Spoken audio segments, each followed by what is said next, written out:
acompaña nuestra psicoanalista Laura López. La semana pasada estuvo acompañándonos para presentar su segundo libro y hoy viene a hacerlo para hablarnos de algo muy importante, algo tan importante como es la felicidad, ¿no? Y nos va a dar quizás algunas claves para descubrir qué es lo que nos impide ser felices. Laura, buenas tardes, ¿qué tal? ¿Cómo estás? Buenas, muy bien. ¿Tú Bienvenida qué tal? un martes más. Muy bien, ¿Qué muy tal contenta. estás? ¿Bien? ¿Cómo Muy va la bien. semana? Va muy bien. Intentando en el camino de la felicidad, ¿no? Porque hay un poema, bueno, un poeta, José Martí, que te dice que la felicidad está en el camino del trabajo. En el sentido De de que eso las hablaremos. cosas hay que trabajarlas, ¿no? Hay que conseguirlas y en ese camino es donde se va pues alcanzando esa felicidad, ¿no? Ese desarrollo de esa felicidad. Porque digamos que la felicidad no es el fin en sí mismo, sino todo ese camino, ¿no? Claro, además que Freud nos lo señala, ¿no? Sigmund Freud nos señala que está muy articulado con el concepto el principio del placer, ¿no? Porque de alguna manera nos asemejamos a esos animales, ¿no? Nacemos como un pequeño cachorro animal y tenemos que hacernos alcanzar esa humanidad, ¿no? Y en esa humanidad, pues bueno, también está esa cuestión de la felicidad, de hacernos a nosotros mismos, pues personas también capaces de desarrollar también una civilización y también momentos en los que podamos alcanzar esa plenitud en nosotros, ¿no? Que plenitud nos referimos también a poder alcanzar ese amor social, ¿no? Porque nos diferenciamos también de los animales que ellos de alguna manera tienden a hacer las cosas inmediatamente, ¿no? A esa consecución del placer inmediato, pero el hombre es mucho más que eso, ¿no? Y la mujer, ¿no? En el sentido de que hay tendencias en nosotros que tenemos que renunciar, que ahí viene la civilización, la cultura, a ponernos ese límite para que de alguna manera también podamos conseguir pues goces más.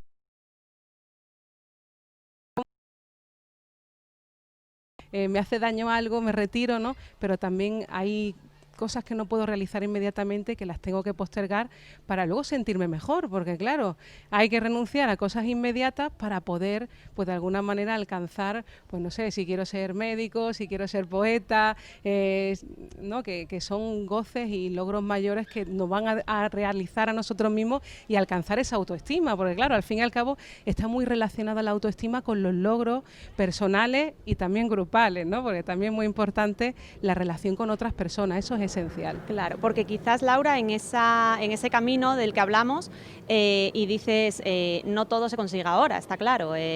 Quizás ahí llega la frustración y es eso lo que muchas veces nos impide, ¿no? Llegar a o ser felices o frustrarnos, decepcionarnos con lo que estamos haciendo.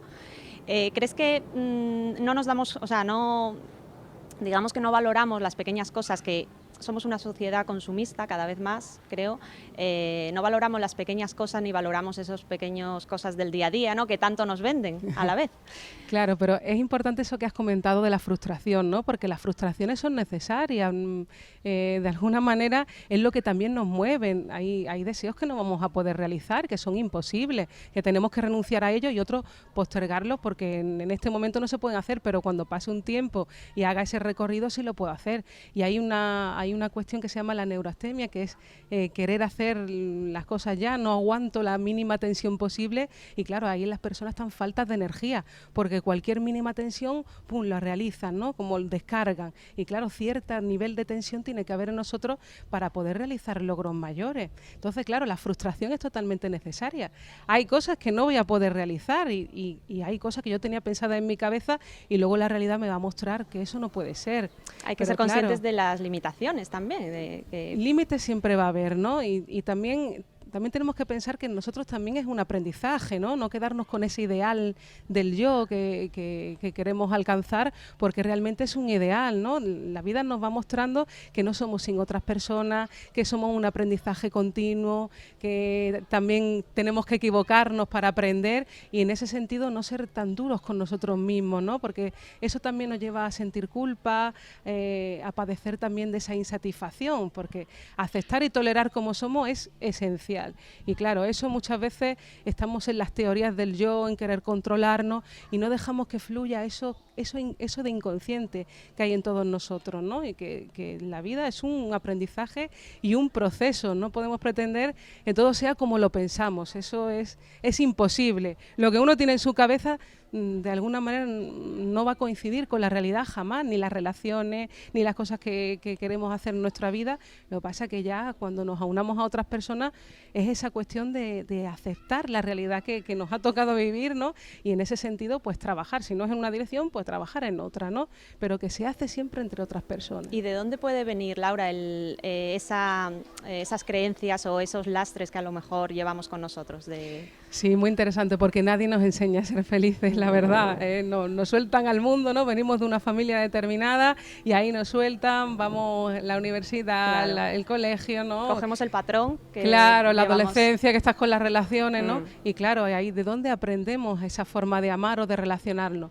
Se gesta en la familia, ¿no? Una vez te transmiten ciertas formas de relacionarnos, ¿no? Que por una manera es súper necesario, ¿no? Y por otra, pues bueno, también nos transmite el Estado, ¿no? Que es la estructura de la sociedad, nos transmite ciertas frases, ciertas formas de pensar, que también me parece que hay que hacer un llamamiento aquí en esta cuestión, ¿no? Porque a veces venimos con frases, ¿no? En todos hay una moral, unos prejuicios, que es como un chip que nos asalta en un momento determinado y que vemos que a través del psicoanálisis, ¿no? Que ya en el diván uno escucha a la persona, vemos cómo eso sobredetermina tu vida, cómo genera tu vida tu forma de pensar. Y tu forma de pensar no es lo que tú dices de las cosas, no es lo que tú dices que te pasa, no es lo que tú dices que quieres, no. Tu forma de pensar es inconsciente, es decir, eso quiere decir que se materializa en tu vida. Uno vive de una determinada manera, uno se siente como se siente porque está determinado por una forma de pensar. Y hay frases en nosotros que nos sorprenderían, ¿no? Y formas de pensar que nos sorprenderían porque realmente nos están impidiendo desarrollar esa felicidad, porque al fin y al cabo también tiene que ver con esa satisfacción, con también ese sentimiento de culpa, con saber gestionar toda esa realidad que se nos impone, que también tiene que ver con esa relación de nuestros afectos y nuestros sentimientos con los demás y con nosotros mismos. Y somos unos grandes desconocidos, somos un continente oscuro porque no nos conocemos y a veces vamos con formas de pensar que nos impiden ser felices. Y la culpa, hablas mucho de la culpa, ¿por qué podemos sentirnos culpables?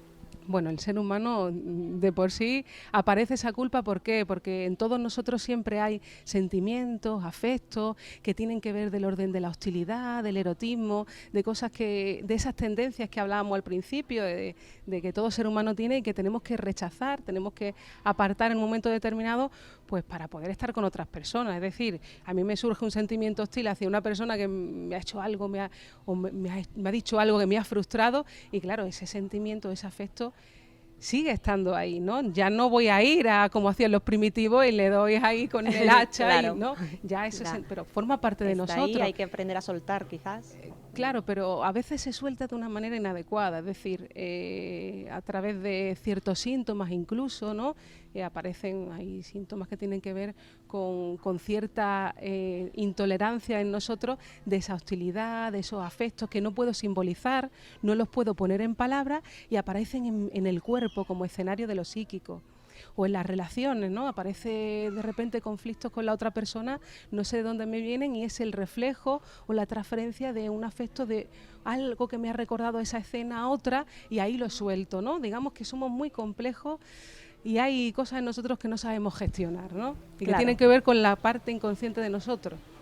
Perfecto, pues una última cosa que sí. Que ya yo tengo como la idea de que quizás muchas veces nos frustramos, a la vez que me sale frustración como contrario a felicidad, ¿no? Siempre. ¿Qué papel juegan aquí las redes sociales? Nos muestra, está claro que hoy día los influencers, los youtubers nos muestran la perfección, queremos alcanzar ese estado y hablando de las limitaciones, es, bueno, no imposible, pero bueno, muchas veces no podemos. Nos frustramos también por lo que vemos más allá de la pantalla. A mí me parece que también podríamos puntualizar un poquito, ¿no? Porque la frustración yo creo que también está muy articulada con la felicidad, pero no como algo negativo. A mí me parece que es necesario, porque también si uno se lo dan todo hecho no se mueve y ahí vemos que en ese nirvana el goce no aparece en la persona, ¿no? Es como también estar muerto en vida, ¿no? No tiene ningún estímulo que le mueva, que le transforme, ¿no? Y en el aprendizaje la vida es moverte, es hacer, es aprender, es estar en continuo movimiento. Incluso el deseo tiene que ver, el deseo de vivir tiene que ver con mantenerte vivo, ¿no? Que claro, la muerte a veces llega por esa cuestión que hablamos de la soledad, también de ese deseo que ya no aparece, ¿no? Vemos que incluso en etapas de jubilación hay personas que incluso acortan su vida porque no tienen nada o nadie que les produzca ese proyecto de vida, ¿no?